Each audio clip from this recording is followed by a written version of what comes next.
Welcome to the Seven Figure Network podcast. My name is Melford Bivens. Today, I'm joined by Sue Brenchley, who I'm so excited because this is actually our second time trying to do this. I'm letting you guys in on a secret. First time we tried to record, glitch. It didn't work. So thank you, Sue, for coming back again. I appreciate it. It's so funny. I love to let everybody know that we experience technical difficulties as well. So don't be embarrassed if you're on a Zoom and it glitches. Don't be embarrassed if you're doing an interview and it glitches. Just make sure you're interviewing cool people like Sue who are willing to hop back on again. So Sue, thanks so much for being here today. I really appreciate it. I'm super excited to be here. Our conversation was so much fun at the beginning, and then we had to leave it. And I'm like, oh, I don't know if we can recreate that. We're gonna do it better. we don't recreate, we improve. So do me a favor, and you've been in the industry for so long. You've worked with so many different folks, and you've really sort of been on the both sides of the fence. You've worked with corporate, you've worked with individuals, your team building. What actually drove you into the industry in the first place? So what drove me into the industry is what drives everybody into the industry, a solution. It's like when it comes down to it, people get so confused with the fact that this is sales. And yes, transactions happen, but network marketing is so unique and so different because it's driven by solutions, and it's driven by people who have found their own solutions and now want to share those solutions with other people. And it really comes down to three categories that people are stuck in, no matter what, whether you want a Ferrari or whether you want to be able to get out of bed. It's a solution that you're looking for. And they come down to health, they come down to money, and they come down to personal interaction, personal development. I can't think of anything that doesn't end up in one of those three spaces. So if people really understood, they wouldn't be afraid to get involved. They wouldn't be afraid to look at things. They would stop just being afraid and realize that we're human beings looking for more. We're looking for something specific. Like for me, instance, I had really ran into a health challenge. I was up against a wall for being able to function and be a mom and have life back in me. And so it came down to my brain was actually asking questions. It was looking, it was searching for, there has to be a solution. Now, mine happened to come through a conversation with a friend. And this is kind of funny because she didn't even invite me to a meeting. She didn't even invite me to the information. We were just casually talking, and she was telling me that she had found something that was really helping her with her moods and her hormones. And I had to kind of beg the information out of her. To tell you the truth, I was a little bit ticked that once I knew this really was a solution for me, that she hadn't offered it sooner, that she hadn't been confident enough to go out and share that information with me who was suffering. And so, it was like, she said, yeah, this guy's coming. I mean, this was back in the good old days, right? When you had to drive to meetings to get information. And so I found out that there was a meeting on. It was a little over an hour away from me. And it was tomorrow night when I'm there. And I walked through this door, and there were all these people there, right? And they handed us a piece of paper. And on that piece of paper, there were 77 symptoms. And they just said, check all the ones that apply to you. Oh, that's great. And I had like 75 out of 77. Oh. Other people only had 5, but I was the lucky one, right? I was really in trouble. And then he went on to give us such valid information about how our bodies work. And our bodies worked on balance. And if we had a symptom, there was a direct correlation to an imbalance. And yes, you can mask it with drugs and you can do different things. But if you can learn how to make your body work, if you can learn what it's missing, if you can find the things that bring balance, the system. And I went home like on cloud nine going, oh my gosh, I have hope for the first time in years. And for me, 3 days later, my health totally took a turn for the better. And it has just been a journey of continuing to find the things that make our bodies work for me. And in that process, it just made sense that now we talk about balance in the financial arena. Now we get to talk about how network marketing really is putting power back in the pocketbooks of the average person, that you can actually have tax benefits and business benefits from the comfort of your own home. So anyway, long story short, it took me about 6 months to replace my income from my part-time job. I went full-time into network marketing. I've been able to raise my kids without babysitters, do all kinds of things that average people are too afraid of because it sounds too good to be true. But it isn't. Truth is truth, and it's not too good, and it is true. So that's how it happened for me. That's so great. Thank you for telling that. And you used 3 words. I wrote them down. I'm sure you caught me looking down and writing, Mr. Handwriting with my pen. Solution, confidence, and balance. And those 3 words are very, very powerful. And the reason I'm bringing this up is because you are a lifetime learner. And I really respect the fact that no matter how far you've made into this industry, no matter how much money you've made, no matter how many lives you've impacted, no matter how many folks you've saved, you keep learning. And we are just before we hit the record button talking about something you did this weekend about using the power of words. And that's why those 3 words really struck me because, again, that's one of the reasons why I was really looking forward to interviewing you is, we are both solution-minded people, not problem-minded people. There's such a massive difference between the two. Confidence, that word can be used in many different ways. Balance, again, even though we all think we know what it means, it can be used in a lot of different capacities. What did you do this weekend that taught you the true power of words at this new higher level? Oh, so I found through this industry, we find books, we find mentors. It's like books became my first mentors. Cassette tapes became my mentors. I called my car was actually information university. It was I got a degree by listening to the right words and learning throughout time. And I started getting in touch with one of the person that I spent this weekend with. His name's Michael Bernoff, and Michael is kind of like a Tony Robbins on steroids in a little bit of a different way. He has a different impact. And he has this thing called human interactive technology, which is how your mind works, how the subconscious works. And so he has these events. And so that's what I was out this weekend. And we go 9 a.m. till midnight or after every day. We eat together. It's like you turn your cell phones off. It's totally immersive in learning why we're getting the results in our life that we're getting. It's not a surprise if you know that there's kind of a secret to the whole process. And so it takes him like 2 days to even get us to the learning state of the subconscious. And once you understand, once he teaches you, why we use certain modes, what happens in our lives, the impact. I know everybody wants to avoid pain and they think that life should just be pleasurable, but it's the pain that creates the growth. It creates the circumstances. It's what leads you into certain areas of your life where you either turn into a warrior or a victim. And so we were totally immersed for 4 days in this psychology, if you will, of understanding and interacting and being in state and learning from each other. This whole thing is interactive. There were about 60 people there.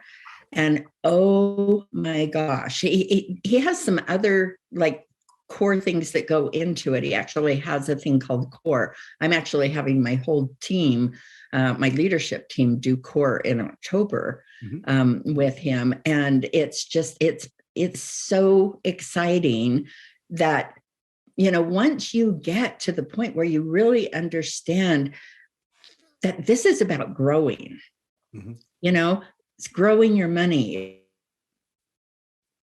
intelligence, it's growing your capacity to love.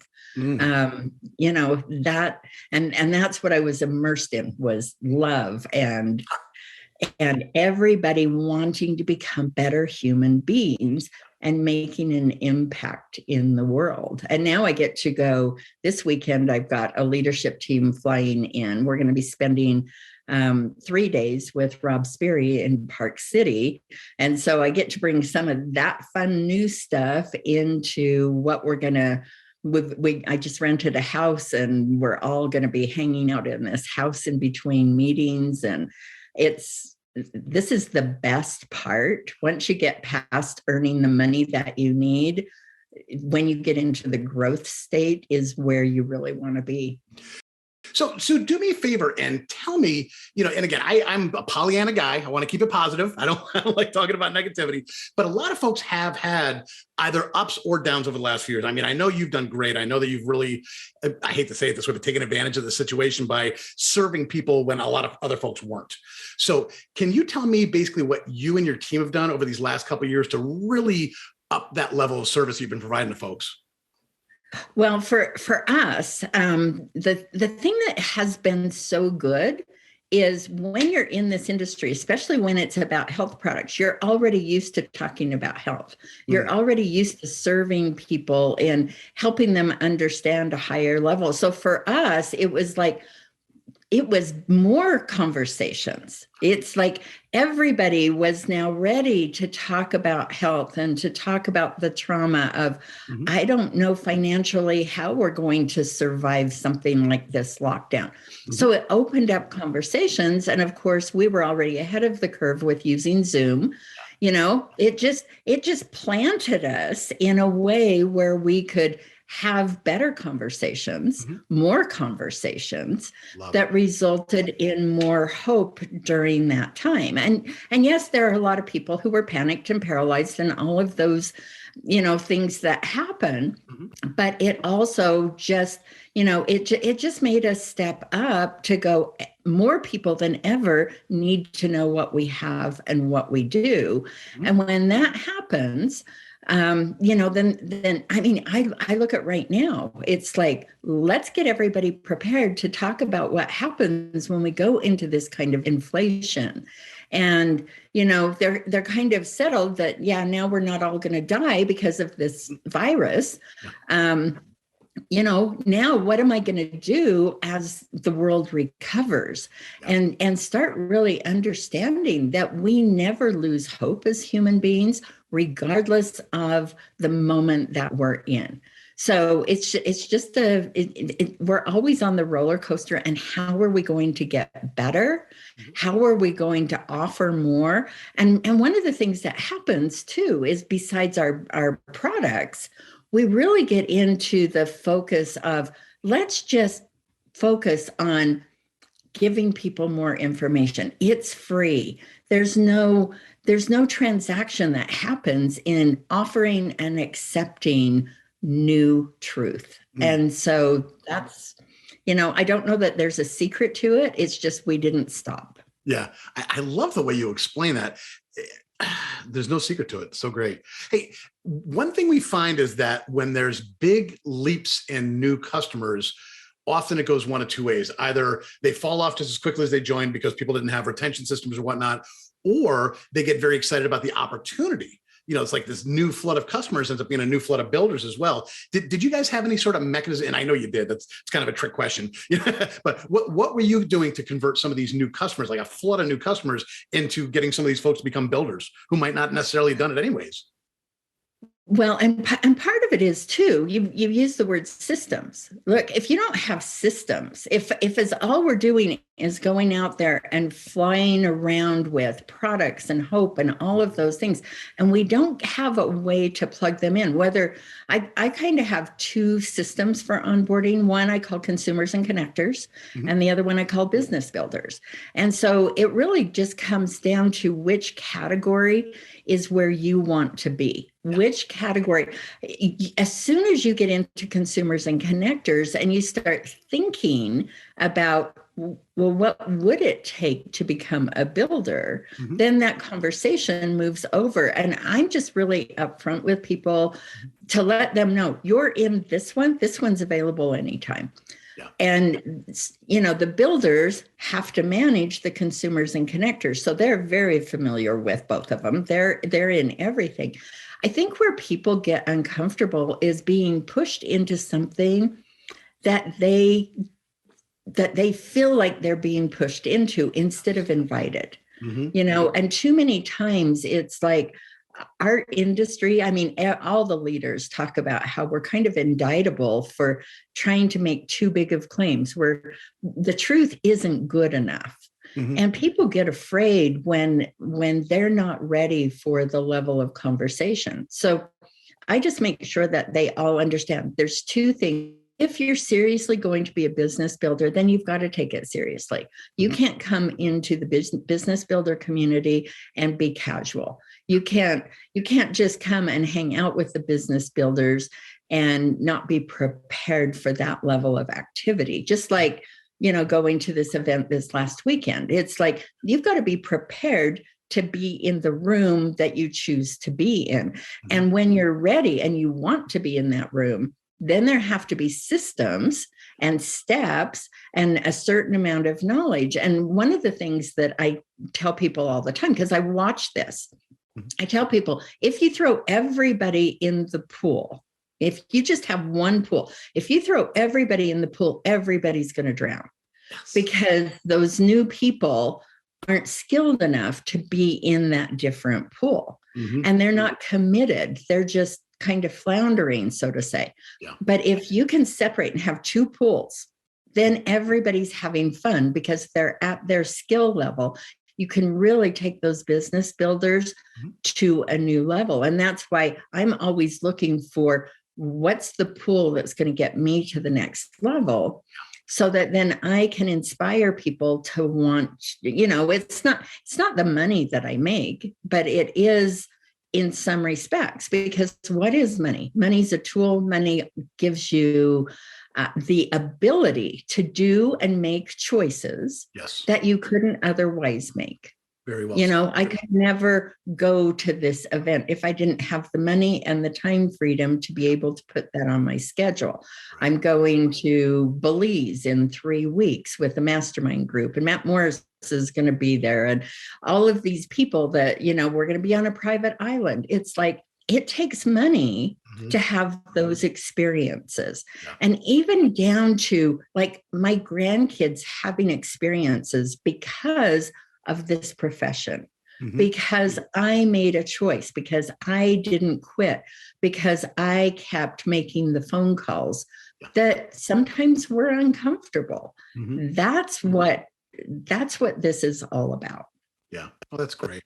Hey, can you do me a favor and for somebody who's a newer builder, because you talked about it's funny, it was CC and BB. I love that. It was so nice to have a CC group and a BB group. How would you help somebody new that is just starting their leadership role to actually start these groups? Are you doing it on Facebook? You doing it like, can you give us just a little step-by-step of, just a brand new builder trying to start out and making sure that they're doing the right thing, following Sue's direction to have these two groups? How would you rebuild that little aspect if you were to do it again today? So I think that the best thing that you can do is brand new people need to be told exactly what they need to do. And there needs to be some accountability.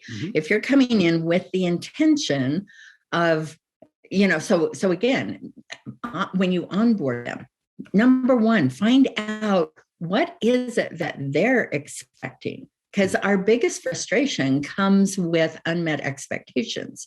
So if I'm expecting you to go to work and build a team, and you're expecting just to enjoy products, those expectations are not going to match, right? So as you bring the person on, we have a series of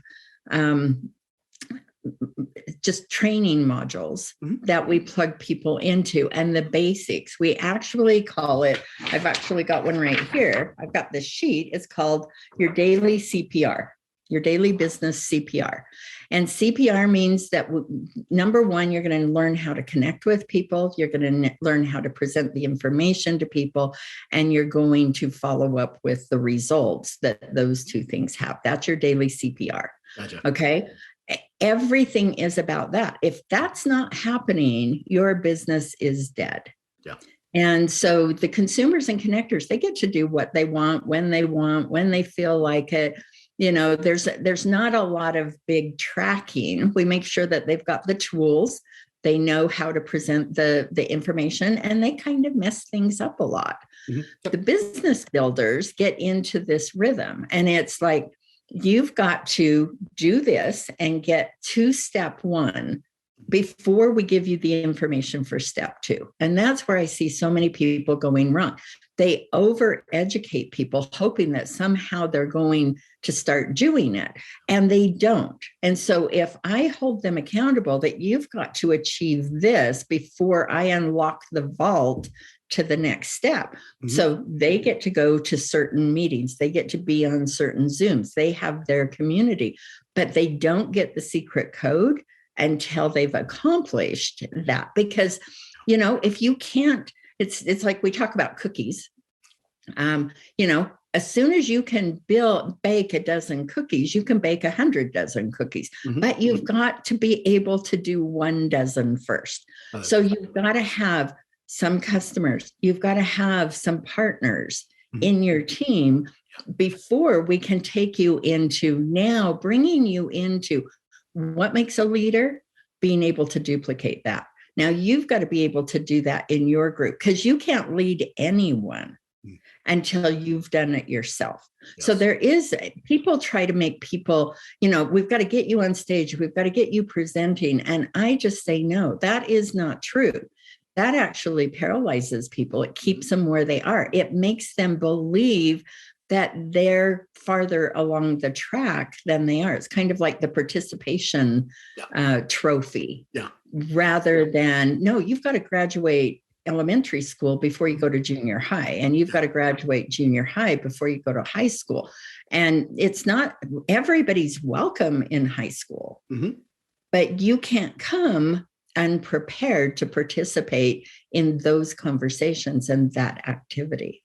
It's a really great way to put it. And it's so great to use that school analogy, because, sometimes a 12-year-old can be a senior in high school if they're that crazy phenom, but most of us take until we're 17 or 18. It just takes that time. And another thing you mentioned that I really loved is that, one of the biggest crimes, if you will, in this industry is over-educating new people. Is just fire hosing those new, it's like, I hear leaders complain about the fact that nobody's doing anything for 6 weeks. Why do you think they're not doing anything for 6? Because you put them on a 6-week track before they could do anything. You're trying to teach them 6 weeks worth of stuff before they feel comfortable having the first handshake. It's almost like reverse. What do they call that? Imposter syndrome. It's almost imposter syndrome put on his ear. So thanks for saying that. I really appreciate it. When folks don't mention overeducation and why it stops people in their place, it just drives me crazy, and it makes me understand why they've had such a hard time getting started. The person that took 12 years to reach the top of their company instead of 4 or 5. Not that I'm telling everybody to race to the top, but if you don't have a system in place to get your new folks kicked in, you're going to have that same learning curve they are. Except for you, it's going to be 6 years instead of 6 months. I'm on my soapbox. Sorry. I'll step off my soapbox now. Hey, do me a favor. We didn't really talk much about this, but I was wondering, do you work much internationally, and do you use sort of that same strategy for your international folks, the CC group and the BB group? So I have my organization has a lot of international people, because I've had leaders that have wanted to go open those countries. Yeah. I've always been the person that said, I'll go build internationally when international is stable, when all of those things are there. And it's like, people think, who do I know in a country? It's like, it's so hard to really support other countries if you don't know those leadership first. So I kind of do this analogy where it's like building a house. You've got to have a firm foundation before you go after the shingles. Amen. Shingles go on a little bit later. So I have amazing leaders in my team who do amazing things in the international countries. And you know what? I love the fact that I am focused on the US. I'm focused on North America. I'm focused where I can serve. I'm focused on Australia. I'm focused wherever I have people that I can teach the same thing in an easy way. And yes, I've gotten on the planes and I've went to the events and supported those areas. But I also find that the biggest challenge is that's not the smartest growth curve if you've never done it before. Mm-hmm. And both you and your company have to be ready. Like there has to be some strategy in expansion. Mm-hmm. And often people, I always tell people, everybody's like, who do you know? Find leaders, bring a team in. And I'm like, no, that's not how. What I have found is you've got to build leaders. If you don't have new growth and you don't have building leaders and you don't have the systems that support those, it's always interesting. The first years of a company really are difficult to get those solid leaders in place and get those teams and systems in place. And if we focused more, we've got to focus on the lower ranks.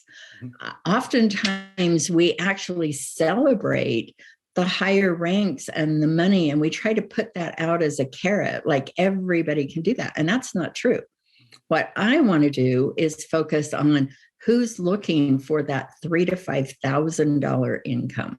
Those are what this industry is built on. It's why my teams have never fallen apart, is because there's enough people in those teams that have focused on that true principle of being able to maintain that middle income category. Because you've got to have a lot of those people to get to the next level. And those people have to have enough leadership in place that they're attracting, and we're bringing our products to the market.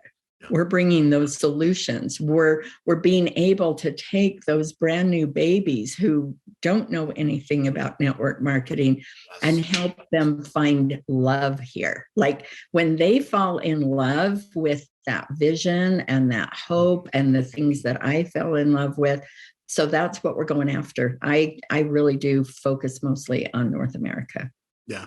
And thank you for talking about the middle rank, because, we're in an industry of hero worship. It really is. I mean, I hate even using that terminology, but, we all get the magazine. It's got the new, chocolate covered diamond on the cover. It's, and these people, and they tend to talk when they're newer at that rank, they tend to talk about, I've hit this rank, yada, yada, blah, blah. But then you meet the folks who've been there for 10 years and they're all talking about the silvers that got them there. Or pick your low to mid rank. And it's like, that's when I think respect from the industry really kicks in. When you're a leader that says, no, take my face off the cover, put my silver on there that just did a $5,000 a month for the first time. I thank you for saying that. It means a lot to me when I hear somebody that's been in this industry for as long as you have, to say, stop idolizing these things. I mean, yes, we all have to aspire, but as you said, I mean, what is it, 0.0001% or whatever the very small percentage is, that shouldn't always be an aspiration. It's great to know it's out there, but when those people are aspirational towards the lower ranks, that's when that's when you get a little tear in your eye. You're like, okay, they get it. They understand what we're actually doing here. Hey, earlier I asked you as a leader, what would be your first steps in? How about just a brand new builder, just somebody dead fresh to the industry? They bought a kit from you this morning. What would be the first 1, 2, 3? And again, I'm not going to limit you to number, but I also don't want to take a ton of your time. But can you give me the first 1, 2, 3, 4, however many steps you do it when you have a brand new builder on your team, somebody in the BB, when you got a fresh BB this morning, what are the first few steps you're going to put them through? Okay. So the very first thing is I have a list that they've got to do in the first 72 hours. They can do it in 24 hours, but it's an onboarding process where I'm asking them basically 3 things. The very first thing is I do want to focus on why they made that decision and what they're going to do with the new money. We both need to be very clear on, there's something that you want. I need to know what it is so I can keep reminding you of that on the days that you want to give up.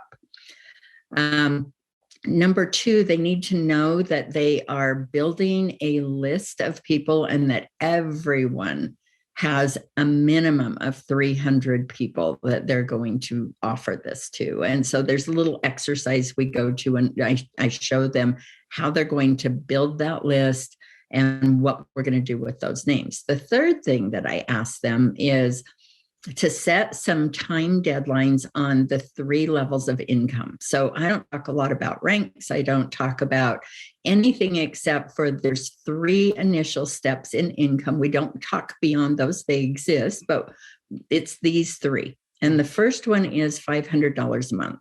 Mm-hmm. The second one is $500 a week. And the third one is $500 a day. Mm-hmm. Because what that does is it helps put in their mind that those 3 not only are possible, but when they cement a date, and so we give them a couple of different things, like we want everyone to be making $500 a month the first month. Mm-hmm. That would be our goal for you. Now, if you want it 90 days from now, then you're going to go a little slower. It doesn't matter. Mm-hmm. It's those 3 levels of income that we want. Now, the $500 a week, we have a set rank where it kind of goes into our executive levels is when you hit that. Mm-hmm. That's $2,000 to $3,000 a month. Now, do you want that in 6 months? Do you want that in 2 years? You know, it's creating the expectations. If you've only got an hour a day to build your business, you can't have a really aggressive timeline. But I also want them to know right up front that once they write down that goal, once you physically write it down, you're activating your subconscious. You're activating the help that not all of us take for granted, how the subconscious works. Most people don't even think about it. Mm-hmm. But once you make that goal, once you set that deadline, it's like everything changes. And so that's the next one. And then the next one at 500 a day is when you cross into that 6-figure income. And whether you want that in 2 years, whether you want that in 5 years, you know, for the average part-time person. And then I let them know we're going to be managing our expectations every week and every month through an accountability process. You know, we're going to know if we're on track for what you set as your goal. Mm-hmm. And so it has nothing to do with anything other than you've got to decide what you want. You can't just be in limbo. I think that's where most people, it's like you sign up and it's just go talk or just go post. And that isn't going to get you where you really want to go. Then you're in those, you know, those few people who can do the extraordinary, and everybody else is left crushed. And, you know, I've always felt in this industry, I don't have to have these huge numbers. I haven't sponsored 2,000 people. I've barely sponsored in this company that I'm in right now. Mm-hmm. I've sponsored about 100 people total in the last 13 years. Wild. And yet I make a lot of money. So it's not, you know, and that's what happens if it's all you're doing is going out in the short term and you're not grabbing them and you're not, I mean, if they're going to take the time to sign up in my business, then they deserve my time to be able to handhold them for a certain period of time and make sure this is a fit. And it really is. It's like in 90 days, you both know what's going to be real for you and whether that relationship is going to continue. Mm-hmm. And you don't feel bad if someone changes their mind. Mm-hmm. But if you do it right, then those people are sticky. And it's all about, I need 5 people who have 5 people who have 5 people. If everybody has 5 people, then I don't have to sponsor 500. Right. Yeah. No, that's fantastic. And I love the stickiness factor of the 3 months. Because it really, I mean, Yeah. it really just, it's that number every time, isn't it? It's just unbelievable. It is. I don't know if it's human nature. I mean, I honestly don't know why that 90-day number seems to be like, people always say, you form a habit in 21 days. You form a habit in 90 days. 90 days is like, it's your in or your out. So that's great. Thank you so much. I appreciate that. Hey, Sue, do me a favor. And you've given so much great advice today. How can people reach out to you personally? Okay, so I'm pretty easy. My name's Sue Brenchley, and I'm just SueBrenchley@gmail.com. So that's my email address. I still do email.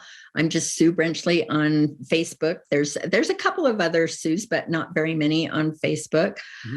I'm in that over 60 category. So I haven't really, I'm just starting. I have a goal to do Instagram this year and kind of learn how to get to those next levels of, okay, how do I improve my reach and how do I impact more people? But, I'm not even doing anything on Instagram yet. So, and then you can also reach out. I actually have a fun little hub. It's called p5nation.com that we've just put up because, again, my whole strategy is around the power of 5. So everything on there, it's like I want test drives to be able to have people actually test drive this business. So we're getting ready this weekend to finalize our test drive portion of that. So super fun to be able to have an open space where people can get some information, plug in, see what this is about. And then there's lockdowns. There's things that is, nope, you can't go through that door until you're qualified and you've got the code. It's got to make your folks feel better that you're delving into technology that challenges you as well. Because not everybody does. I mean, you said it. You said it point blank. Once you pass a certain threshold, technology gets hard. I mean, technology gets harder every day. And it says something to me, and it should say something to your team and anybody thinking about joining your team that you're jumping in. You're jumping in with both feet. And even though you don't know how to do some stuff, you're still rocking it out there. I love that so much. Thank you for that. I would love to know your 6-month goal. Oh, I have my 6-month goal. I'm super excited about this 6-month goal. Okay. Because one of the things I'm doing, I'm pushing myself to do things that I've held back from doing. One of those is going to the island on Belize, going with a group of people that, yes, we're going to mastermind, but I'm not the girl who likes to be in the boats and in the ocean and all of those kind of things. Give me a spa, give me a book, so we've actually, and part of it is who knows how long the travel thing's going to be the way that it is. So I'm actually going to Belize, then Costa Rica, then Hawaii, all back to back. And I'm doing those specifically more to just reconnect with people, reconnect with my husband, just learn how to play a little bit more. I have not been the person who's been, I am much more the person that is more comfortable in a learning environment than a playing environment. So that is there. My biggest thing though, my biggest goal is taking 5 of the people out of the 12 that are coming into Park City this weekend and getting them solidly on their track to that diamond level, that 5-figure, 6-figure income level. I'm really wanting to take duplication to a different level, how to put smart social media into it and go into a younger level. I want to grow a younger level of leaders, and I want to duplicate what I've done in the past again. Now, that's more of the 5-year goal, that it's like, okay, let's go double the team from where it is now. Let's go reproduce that again. So that's a pretty big goal, because it's not often that you say, I'm going to start over, but I'm going to start over in my same company. I'm going to start over with just a new team. I'm going to prove that the things that I've learned and taught and bring in all of those advantages that I feel like I've done into a time where I believe that our industry is at another pivot point. And I say that because we've just went through a time where the social media, social selling has been really paramount to a lot of companies' growth. But like you said at the beginning, it's like if you don't have leadership developing at the same time that you've got growth developing, it's going to result in a crash. Absolutely. And we're moving into, kind of I hate using this word, but it's true. We're moving into a little bit of a scary time ahead, where if we're not prepared to talk about solutions in a real world way, if we're not ready for that inflation and what does that recession mean, and being able to talk about it. So my goal for 6 months is to build the most solid, relevant information about how we now pivot from where we've went, that we've advanced 10 years in 10 months in this social environment. But it's also, Facebook can be gone overnight. People are getting, they're losing their accounts. They're getting hacked. It's like, we've got some real things that we need to talk about. And I believe, and I'm trying to remember who it was that said this. Oh, it was Angel Fletcher, who in an article that I read talked about the fact that we are going to get back to this being a real person-to-person business, that the real networking, social media has almost been like the new TV. It's like, if your ad is attractive, if it's catching, if you're, not everybody can do that. No. Everyone can talk to their sphere of influence. Yes. Everybody can talk to their humans. I want networking to get back to networking. So that's my big goal. Yeah, that's so great. And I love the fact that you talked about, the fact that people had to pivot before and now there's a repivot, because, you'll know what I mean when I say this, the last pivot was a little bit easier because it was a pivot to get more consumers buying more product that they felt they already needed. That's right. I hate to be the obvious guy, but when people need something, pretty easy to sell it to them. Now the pivot is economic. So now we're not talking about, trying to get rid of I can't be incompliant, but you know what I'm saying? Get rid of things that our products might be able to get rid of. Now it's, oh my Lord, the economy's crashing. Here is our answer to that, which is not as easy to sell.